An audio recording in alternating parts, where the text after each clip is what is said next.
राजा बलि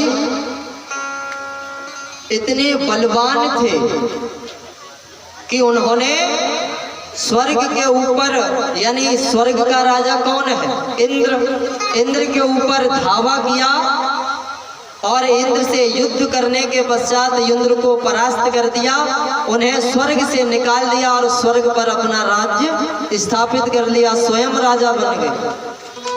लेकिन प्रभु की माया ऐसी हुई, उल्टी पड़ गई कि समस्त देवताओं ने मिलकर राजा बलि को मृत्यु के मुख तक पहुंचा दिया। अब राजा बलि के गुरु कौन थे? दैत्य गुरु शुक्राचार्य जी।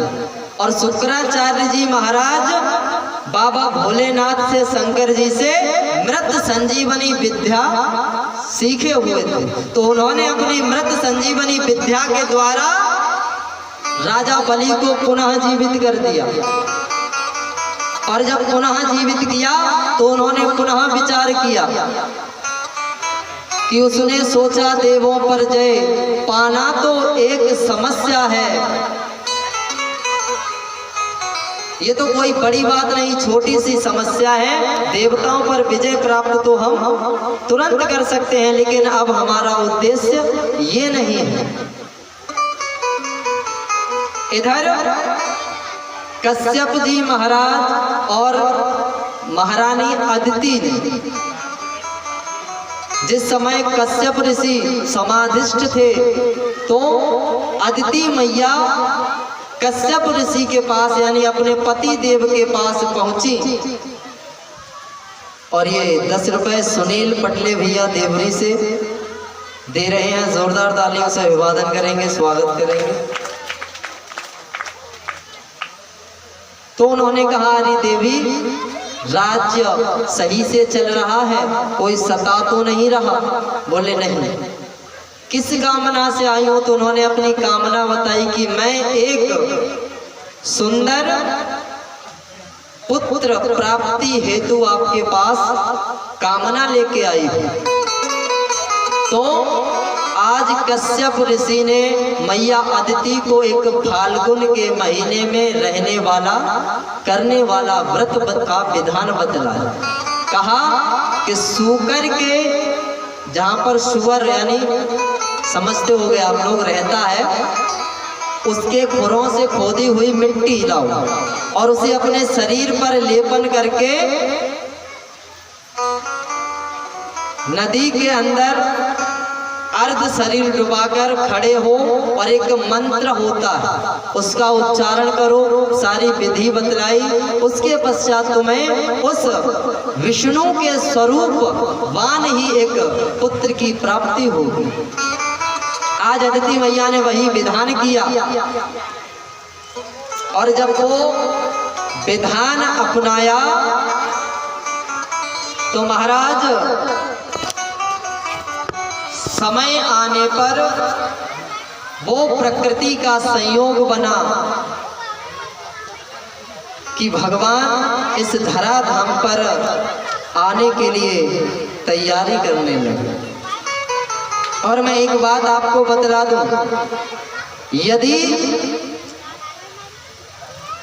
व्यक्ति भगवान के नाम का उच्चारण करता है, भगवान की भक्ति करता है, भजन करता है, तो ये तो उसके लिए तो अच्छा है ही, अपितु उसके कनेक्टेड, उससे जुड़े हुए जितने भी सदस्य हैं, उसके घर वाले, परिवार वाले, रिश्तेदार, उन सभी के लिए बहुत लाभकारी सिद्ध होता है। और भगवान के नाम में इतनी शक्ति है। तो मेरे साथ 2 बार हर नाम संकीर्तन, उसके पश्चात आगे की कथा वामन भगवान की, उसके बाद आरती। तो 2 बार भगवान के नाम का संकीर्तन बोलेंगे सभी लोग मेरे साथ, एक भजन। ये रेशमी जुल्फें लगाइए भगत। एक भक्त का भाव है, हे गोविंद, कि है नाम में शक्ति और सबसे बड़ी भक्ति। आज कश्यप जी महाराज ने अदिति मैया को जो मंत्र दिया तो उसके बाद बतलाया कि अरे देवी, जो इस नाम में शक्ति है वही तुम्हारे लिए लाभकारी सिद्ध होगी। यदि तुमने किसी मंत्र का जाप किया और उस पर विश्वास नहीं किया तो वो मंत्र कभी सफल नहीं हो सकता, विफल हो जाएगा। इसीलिए समझा भी रहे हैं क्या कि है नाम में शक्ति और सबसे बड़ी भक्ति, कि राम का नाम ले तर गए हैं सभी, राम का नाम ले तर गए हैं सभी। है नाम में शक्ति सबसे बड़ी भक्ति, है नाम में शक्ति सबसे बड़ी भक्ति, राम का नाम ले तर गए हैं सभी, राम का नाम ले तर गए हैं सभी।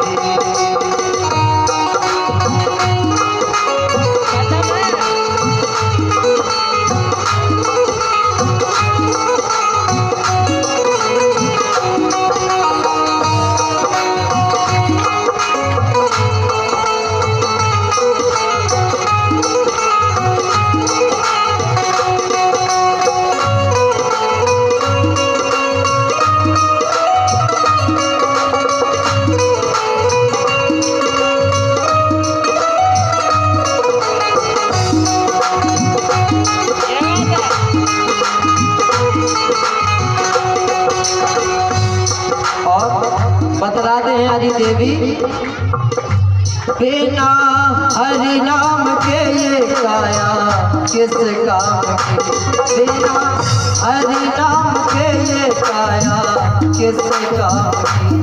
सुनिए, यदि ये शरीर मिला और हमने प्रभु का नाम नहीं गाया, इस मुख से यदि भगवान का नाम नहीं लिया तो ये जो शरीर है ये व्यर्थ है, नष्ट हो जाएगा, कोई फायदा नहीं।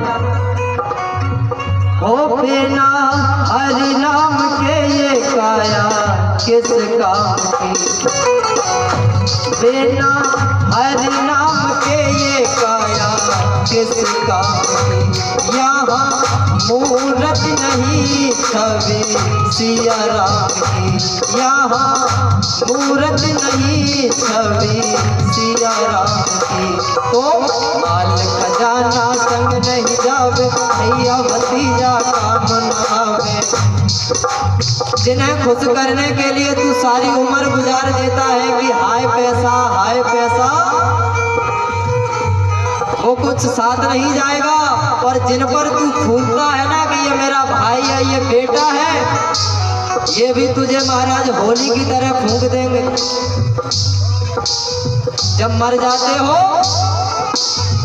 तो कहते हैं फिर पिताजी, चाचा जी, भैया जी, भाभी जी, मामी जी सब भूल जाते।